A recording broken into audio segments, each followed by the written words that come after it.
Hey guys, this is Hell Hades. This will be another Raid Shadow Legends video. So today we're going to do a video on how to build a support champion. I've done a few videos like this already. They've been well received, so I thought I'd carry on the series. I guess leave me a message below if there's a particular type of champion that I'm missing out that you'd like to see built. Not a specific champion, a type of champion, like a particular type of build you're after. So I can give kind of more knowledge to a wider range of people. I'd also just like to say, if you are watching this video and you're not a subscriber to my YouTube, please subscribe. About 50% of people that watch my videos regularly don't subscribe to me. I'd love to push on and get towards that 100k subs, so please find it in yourself to subscribe to my channel. Let's move on then. So what I'm going to do from the ground up, we're going to build a support champion. Now, what is a support champion in this game? Generally, it's somebody who's there to buff your team. That's generally what they do. So if I pick a couple out, you've got Haikatoon, support champion. She will buff your team with speed. Some have some form of offensive control. Like in this instance, she can control turn meter for somebody else. She's also got a debuff that she can land. So that's kind of different to what I'm going to do today. Relic Pretender is another good example. She heals, she can revive, but she's also got a debuff that she can land. She is a support-based champion. In her instance, I built her with a shield set, which is actually a really good way to build a support-based champion if you just want them to go relatively quickly and give more utility to your team. So for today, we're going to build ourselves an Apothecary. Now, this isn't going to be like an arena style build. This is a general build that's going to help any sort of early, mid, late gamer through general content. So what I always do is I always start with jewelry. I always go into jewelry, and for a support-based champion, all we really want from them is we want them to be able to stay alive and do their job as well as possible. We also want them to be able to take the hits. So if we could try and push damage in on our support champion, as long as they're not a squishy one, then it actually keeps the damage off of your offensive champions. So with Apothecary, he actually does not have any sort of debuff to land. And a lot of support champions are like this, no debuff to land. So I don't have to worry about the first step in a build. You know, we do A, S, D, D, accuracy, speed, defense stats, and then damage. So for him, we don't have to worry about that accuracy at all. Most support champions have got some sort of debuff to land. If just make a decision. Do you need it? Do you need the debuff? So for Relic Pretenders we just looked at, she's got a small version of decreased attack. I very rarely build her with accuracy because I've got other champions that can do this or do it better normally in my teams. It depends if you need it or not. If someone like a Steel Skull who is a support champion but it's got poisons, chances are you definitely need the accuracy first to land the poisons. But for Apothecary and a lot of support champions, you need no accuracy at all. So the next thing you want to do is make sure you've got speed, defensive stats, and that can be HP or defense, and then damage.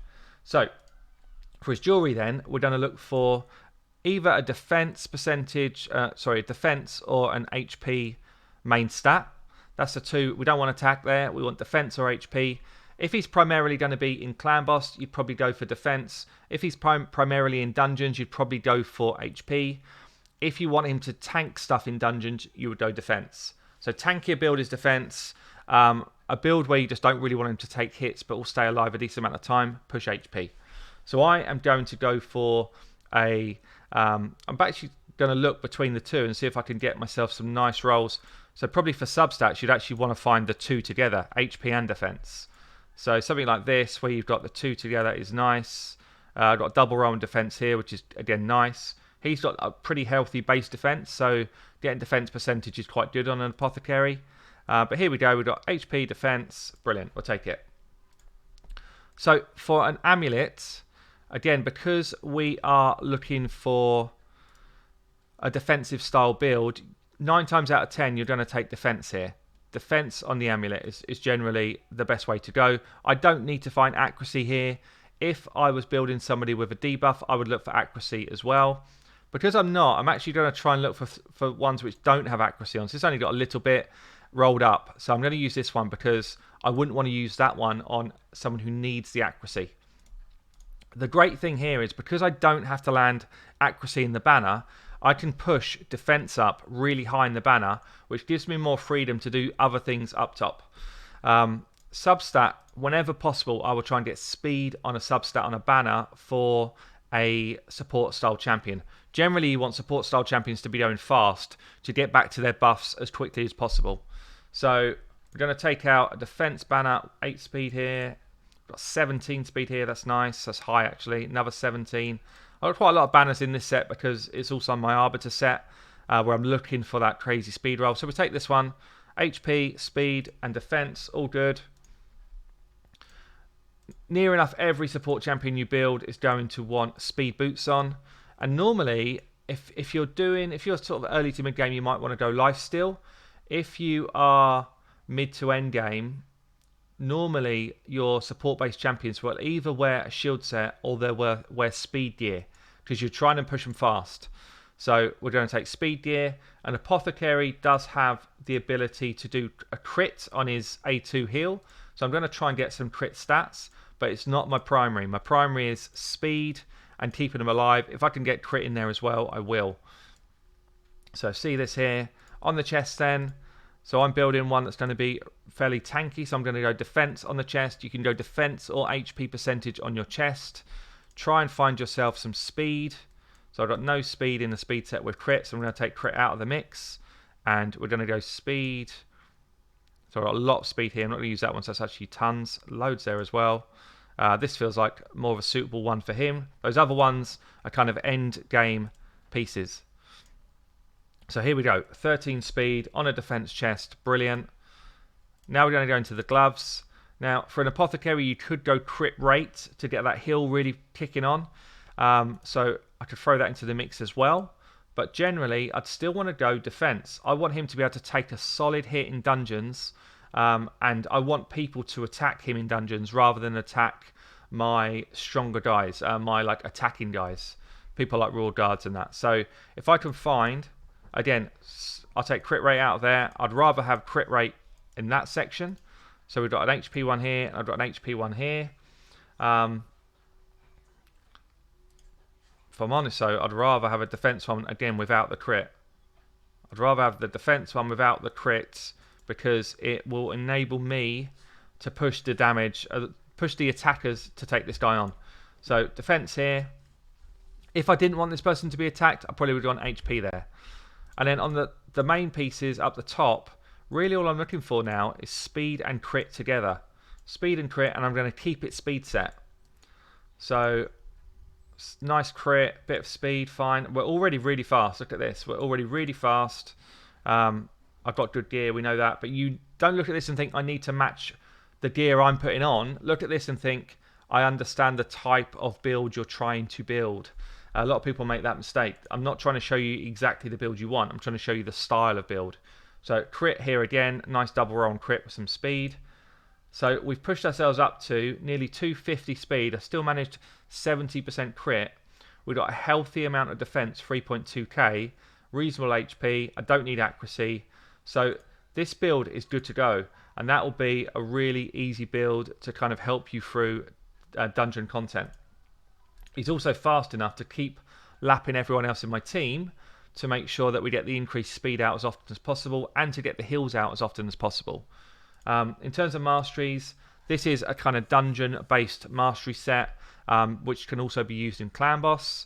So we've kind of gone Giant Slayer because he's got a multi-hit A1. We've got the chance to counter-attack if he does take a big hit on Clan Boss. You could definitely go Support Tree and come through Law of Steel. And take this one as well, Evil Eye. But this is a pretty useful build as well. So that's an Apothecary build, start to finish. I'll show you some of my other support champions and how I built them. So I have got, let me try and show you ones which are a bit more mainstream. Bad Eltazar, support-based champion. He does have debuffs to land. So we've got accuracy banner here. We've got accuracy in his amulet. And we've got defense here. I do have speed on the boots. I've got attack percentage here because I've got such a high amount of defense. To be fair though, he actually should be in a defense chest now. I've kind of moved him around a bit in gear. So let me just change that to a defense percentage chest. Ideally with some speed on it. Here we go. That's better. 3k, 227. I've got high crit rate, so we do have crit damage on my gloves. This is more like an endgame build. And then we've got crit rate flying through other pieces of gear. So, but the main thing is he's got enough accuracy to do his job, land poison. He's then got a lot of speed to get through those abilities quickly. And then he's got a high amount of defensive stats before I worried about getting damage onto him. So the last two pieces I would have placed would have been these two with all the crit on them. Is this one built? No. Let's see who else we've got to show you. I guess I'll show you this one. This is a fairly endgame build as well. We've got immunity set here on a Masteries. She is PvP ready. She's for PvP. I need her to use her abilities. Immunity set is a really good set to do that, to take on people like Tormans. So she has got enough accuracy to do her job in PvP. It's actually a little bit on the low side, believe it or not. Good speed. The speed is of the level where I need it to make sure that she has a turn. And then she's got good defensive stats. I don't even care about offensive stats at all. Let me show you a couple more. I guess this is quite a good one. I mean, he's an HP champ, but really he's a support champion. And again, he's got stuns to land, so he's got the right level of accuracy to land his stuns. He's then fast enough to rotate those healing and stun abilities. He's then got enough defense in HP to survive some hits, and he's got damage enough to put big shields out on people. And then the other one to show you, I'll show you this in a bit more detail. It's a Reliquary Tender build. So this is more around a higher HP, higher defense build. I don't really want her taking hits. I don't want her to land her decreased attack. It's not a very strong one, but I do want her to rotate her heal and cleanse abilities as quick as possible. So we've got good speed, very nice defensive stats, and that's all she needs actually on her one. She is in a shield set to give everybody else a shield when we're going through dungeons. That's really important. I show Morsian Mage as well because he's in a similar sort of setup. Shield set here with a little bit of damage. Defense could do with being a bit higher, but in all fairness, only using for dungeons. And if your HP is high, he won't get attacked. So high HP to go with that shield set. He doesn't need accuracy in the build I've got him for. I just want him with the right speed. So you can see a similar type of build coming through there as well. Let's show you a couple of these in action. So let's just go for Dragon. I'll show you my main Dragon run, I guess. It's not going to have Apothecary. This is going to have the Morsian Mage, and you'll see why he's in the set he's in. So shield set enables Seer to rip more buffs off him. She rips them off him, and everyone dies. No one's taking a hit. We'll then wait for that kind of rotation of ability through my Kaimar. They all die again. And then Morsian Mage, as the support champion here, is basically throwing up things like block debuffs, increased defense. So he's just going quick enough to make sure those buffs come round. That's his main job. And also to feed the Seer to do the damage. At this point, he's in there to just kind of cleanse the group like that, to get us a bit of healing back. Not that we need it because we're nuking this boss, but you can kind of see the benefit of the support champion there. If we have a look at Fire Knights, so I'll put my Apothecary build to the test here. Apothecary, we've got two support champs. I mean, this guy really is a support champ as well. He does need the accuracy to land his debuffs. He does need the speed, and then he's got high health as his defensive stat. Hasn't really got any damage in his build. The only two damage dealers here are my Seer and my Cold Heart. So you see, enough speed to get us going. We can rip off some of those buffs. I've actually got my speed tuning slightly wrong. I should have Stagnite going before Seer, and we would have cleaned that wave out. Now we're just waiting for those rotations of abilities here. So again, just slightly off on speed. I need Stagnite to be a bit quicker, but we just nuke our way through the wave with that damage. We've got a few multi-hitters here. So multi-hitter in my Apothecary and my Cold Heart. We just need to get through the shield and drop his turn meter. Once we've done that, job's done. See, we've got the block debuffs coming on from our Morsian Mage. That enables me to just kind of not take the reduced speeds and stuff. So it's going to take me a few turns to rotate into getting the Cold Heart ability off. She didn't get it off at the right time. If I was doing it on manual, would have already killed the boss actually.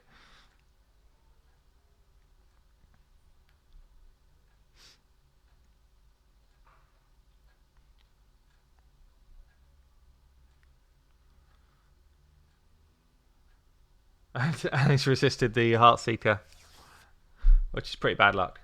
That's pretty bad luck.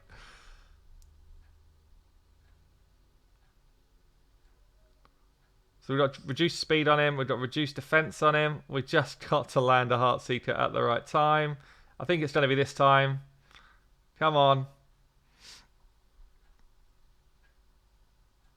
There it is. It got resisted again. Maybe I messed around with a gear or something.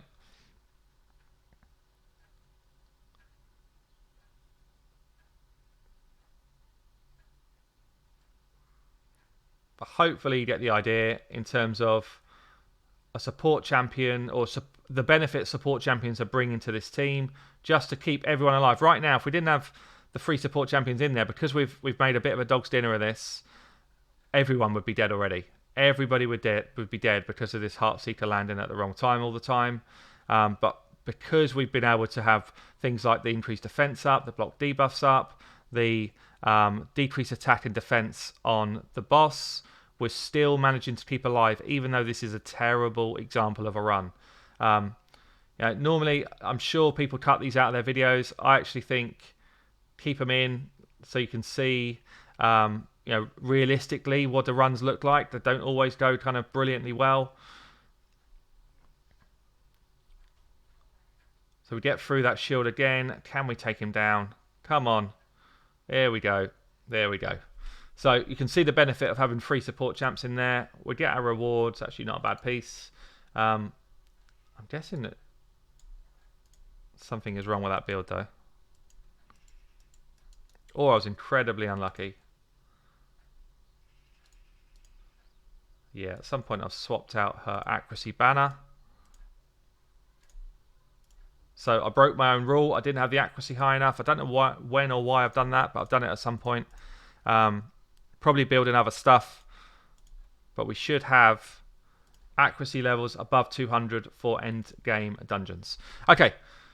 So guys, look, that's been my build on how to my video on how to build a support champion. I hope you enjoyed it. If you want to see more videos like this, let me know what type of champions you want me to build. I've been Hell Hades. I'll catch you soon.